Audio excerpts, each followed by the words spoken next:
Have you ever seen a woman who stays silent no matter how much pain she goes through, and then one day, that same silence becomes her biggest weapon? Broken heart. This is not just a story. It's a mirror, showing what happens when kindness is mistaken for weakness. And trust me, once you hear what Anna did, you'll never forget her name. But before we begin, tell me in the comments, where are you watching this story from? Globe showing Europe, Africa. And if you were in Anna's place, would you stay silent, or would you fight back? Anna woke before sunrise. The kitchen lights were still dim, as if the house itself preferred darkness to questions. She moved through the room like someone who had practiced silence for years. Soft steps, quieter breaths. Breakfast had to be ready before anyone woke fully. That was how the day's peace was bought. Anna, hurry up. Linda called from the living room without coming in. Her voice had the practiced impatience of someone who believed control was kindness. Anna plated the eggs, arranged the toast, and placed the steaming cups of tea on the tray. Ryan kissed her forehead and left for work. He loved her, she knew that, but he loved the peace of his family more. He thought peace meant never making waves, even if waves were how the truth reached shore. Mrs. Irma inspected the table as if searching for reasons to complain. 2 years in this house, and still you don't know the right way, she said, loud enough for anyone who wished to hate to hear. Anna smiled. A soft, tired thing. She had learned to make her smile as small as the chores they gave her, tidy, useful, and forgettable. Later that day she sat in the corner of her room and opened a little notebook she kept hidden. In it she wrote small lines as if planting seeds. Don't let them make you small. Keep a pen. Keep a record. Keep your quiet close and your plan closer. Nobody noticed. That was how it had to begin. Cliffhanger. That evening, at a family gathering, a single crash would change everything, and when everyone looked at Anna, no one expected her next move. The house was full of people, laughter floating between dishes and bright lights. Anna moved through it like always, plates, small talk, gentle service. She had a tray in her hands, a careful balance learned from years of unseen practice. A crystal bowl slipped. It fell with sound that cut through the murmurs, bright, fatal. Glass scattered across the polished floor like tiny stars ruined. Silence rushed in. Linda's face tightened. Anna, she snapped, pointing without thinking. Watch what you're doing. Eyes shifted. Mr. Harris, who had a habit of making punishments sound like wisdom, huffed. Carelessness causes shame. Anna felt the room tilt. Everyone's casual cruelty focused like a spotlight. She could explain. She could say someone else bumped the table, but the words would be drowned by the ready script everyone had for her. Apologize, they would say. You are clumsy. You are careless. You are what we say you are. So she bent, gathered the pieces, and whispered, I'm sorry. Her voice was small, but it was not surrender. It was a pause where a decision was forming. That night, she sat awake longer than usual. The apology lingered in her like a stain. She had apologized for so many things that weren't only hers to bear. The list in her head grew, little moments, small humiliations, jokes dressed as advice. She began to write them down. Dates, words said, who said them, who witnessed them. The notebook filled not with anger but with details, evidence of a life measured by other people's rules. Cliffhanger, a neighbor who never spoke much, saw something that night. The sound he remembered would become the first piece in Anna's quiet plan. Mr. Adams, the shopkeeper at the corner, had been up late closing when he walked by the house and saw Linda placing something on the table, a detail that seemed small until memory bent it into meaning. He had the habit of watching the street like it watched him. Small observances stuck to him. He would later tell Anna he thought he saw Linda reach toward the table just before the crash. Meanwhile, Anna kept her records. She recorded bills she paid in secret, small amounts she saved from tutoring neighborhood children online, messages where she was blamed for small omissions. She wrote dates of insults and short descriptions of incidents. It was her private ledger, the truth in a world that relied on tales. Sophie, the younger sister-in-law, started lingering near Anna's kitchen more often. She would sit with her and ask for help with homework. Sophie had a softness that the family misread as naivete. She saw the way Anna moved and began to see the small injustices. One afternoon, Sophie slid a paper bag of coins across the table. "For your class," she said. Anna's fingers brushed the bag and felt the warmth of an ally. Anna also began taking small online law and women's rights lessons through a community center. She learned words she had relied on others to tell her about: boundaries, rights, evidence. The language felt like armor. She didn't tell Ryan immediately. She watched him as if testing whether he'd crossed the line from silent husband to defender. He loved her with a kindness that had never been trained to confront his family. That love made him gentle and, tragically, compliant. Anna's life took on a rhythm. Note, save, learn, teach. She wasn't building a dramatic escape plan. She was building a record, and with a record came a kind of quiet confidence no one could take away.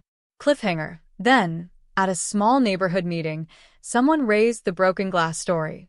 Anna's notebook would be asked for, and she would have to choose how to speak. The community center smelled of tea and nervous air. Neighbors gathered to discuss trivial matters that often hid bigger ones. What began as a routine meeting shifted when Mrs. Irma mentioned the broken showpiece in passing, implying that the house needed to address carelessness. Anna's heart thudded like an animal that remembers the way out of a trap. She had decided she would not allow the story to be told by other people's voices anymore. When someone laughed about young people these days, Anna stood and walked to the front as if pulled by a string that had held her for too long. She placed her small notebook on the table and asked, voice steady, "May I say something?" Silence, like a held breath. She opened the notebook and read facts, dates, names, a neighbor's observation. Not accusations, but precise notes. "On the night the bowl fell," she read, "I was in the kitchen." Mr. Adams, who was closing his shop, walked by and saw Linda's hand reach toward the table. A murmur. Mr. Adams nodded, his face lined with the authority of someone who keeps his life in small details. No one shouted. Anna did not shout either. She spoke like someone reading a ledger, and it landed with the weight of truth. People were uncomfortable. A family story had been a comfortable myth that kept the house steady. Anna had put paper under that myth and watched it ripple. But the meeting did not end with applause. It ended with a promise. The council would talk, the family would be asked to answer, and a mediation would be scheduled. For Anna, this was both small victory and beginning of consequences. Cliffhanger. When the family heard the news, the house reacted not with apology but with anger, and Ryan finally had to decide where his heart stood. Ryan found Anna sitting on the back steps, hands folded over her knees. The evening air was cool. Night had a way of making things look smaller and truer at once. "You spoke today," he said, voice low. There was a tremor in it, like a man who understood the cost of being honest. "I said facts," Anna answered. "Not to break, but to fix. Not to punish, but to see the truth." He looked at her as if seeing her for the first time. Not the woman who moved seamlessly through the house, but the human who had kept a ledger of her life. He loved her. That love had been quiet, perhaps cowardly, but it was still real. "You should have told me," Ryan said. "We could have done this together." "We tried doing it together," Anna said. "You tried once, and then your silence dismantled the courage you might have had. This time I can't wait for you." He flinched. He had always equated peace with not making waves. He had forgotten that peace built on submission is fragile and dishonest. Inside the house, Linda and Mr. Harris convened like predators smelling a change in the herd. They feared a loss of control more than they feared paperwork. The mediation call arrived. The community council wanted both sides, witnesses and evidence. Anna prepared. She taped receipts, stacked photos, printed messages. Her notebook was no longer private, it was preparation. Sophie watched and learned how to be brave in small, tidy ways. On the day of mediation, Ryan stood at her side not as a shield but as a partner. He did not lead, but he did not melt away. Cliffhanger. As the family entered the community room, Linda's face was a mask. She had rehearsed her anger. But Anna had rehearsed patience, and patience can hit harder than rage when it is true, The community room buzzed with low voices. A small panel sat at the head, two elders, the council leader, and a woman from the NGO who often handled disputes quietly. Farah, the social worker Anna had met, sat with a calm kind of authority. Linda spoke first, dramatic and loud. She painted a picture of a clumsy daughter-in-law who embarrassed the family, who needed direction and discipline. Her words were smooth, practiced. Then Anna did something that surprised both the room and herself. She did not launch into defense or counterattack. She told the truth in a plain voice and presented evidence. She showed the receipt from the shop she used to pay for cleaning supplies, money she had given without being thanked, and the messages where she had been insulted. She presented Mr. Adams' sheet of notes, the time he had watched Linda near the table. No theatrical flourish. No melodrama. Just facts placed calmly on a table like bricks. The elders shuffled papers. Mr. Harris's face went immobile. For the first time, the house's assumed mythology had to answer to paper and witness, and that is a language it understood poorly. The mediation did not explode into drama. Instead, it moved like a slow, inevitable tide. The council urged apologies, discussed the need for household accounting, and recommended family counseling. Linda's bravado cracked, not into an immediate recantation, but into a smaller fear. People were noticing. Her position was less certain. Mrs. Irma looked away. The family's image had been addressed in public and found wanting. Anna left the room lighter and heavier at once. Lighter because truth had been shown. Heavier because the cost of change is always messy. Cliffhanger. That night, an angry confrontation awaited at home, and Ryan's allegiance would be tested in a way neither of them expected. Back home, the atmosphere felt charged. Mr. Harris paced. Linda seethed. Mrs. Irma whispered to neighbors about dignity and family honor. The household that had once run on assumed truths now had to speak them aloud and explain themselves. Ryan stood with Anna in the kitchen when Mr. Harris stormed in, voice heavy. "How dare you bring our family to the street?" he thundered. His authority felt less smooth now. It came out raw and brittle. Anna answered without shouting. She explained calmly how silence had allowed small injustices to pile into humiliation. She spoke about the ledger, about the neighbors' accounts, about the way daily little cuts had made her withdraw from herself. At first the family mocked, then they argued. Then, slowly, the conversation turned. The community was watching. The council had suggested changes, accounting of household funds, a neutral schedule so chores and responsibilities were shared, and apologies for public humiliation. Ryan surprised them. He stood and publicly apologized to Anna, not dramatically, but with a simple, "I should have protected you." It was small and honest. The house took in the sentence like wind through a curtain. For some it was shame. For others, the start of something they had not wanted. Linda refused to be humble at first. Pride can be a stubborn thing. But the public scrutiny and Mr. Harris's own shifting image made the house quieter. The daily taunts had lost some of their audience. That night, in the privacy of the back garden, Sophie hugged Anna and said, "I'm proud of you."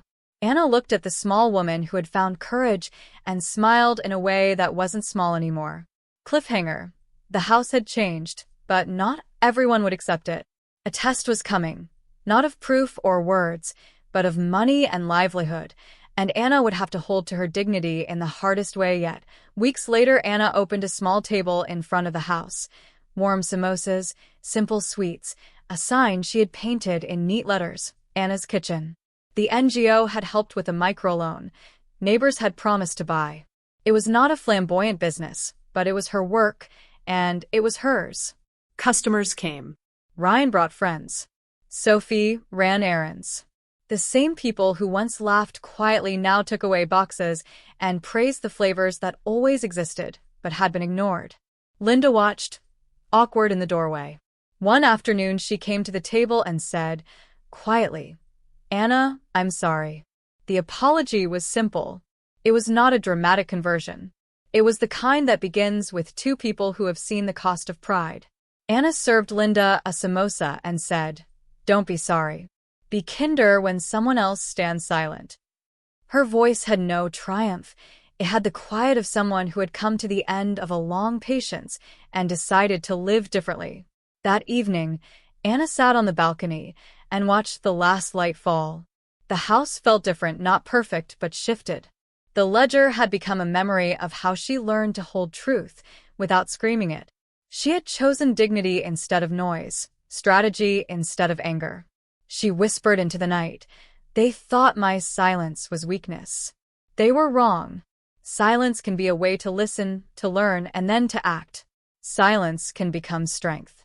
Downstairs, Ryan turned his face to the stars and, for the first time in a long time, felt the weight of his choices. Sophie hummed as she folded boxes. Linda closed the door with a thoughtful hand. The world did not explode into some sudden justice. It moved forward, careful and slow, but finally moving. Final line, voiceover when silence breaks. It does not always shout. Sometimes it simply places the truth on the table and then begins to cook. Anna's silence wasn't weakness. It was the strength the world didn't see coming. Sometimes, life tests you in ways you can't explain, but remember, even the quiet ones have their turning point. If this story touched your heart, don't forget to like this video and subscribe to the channel, because every week we bring you more powerful real-life stories just like this one. Tell us in the comments, what did you feel listening to Anna's journey? Was her silence strength or survival? Your thoughts matter, and who knows, maybe the next story we tell could be yours.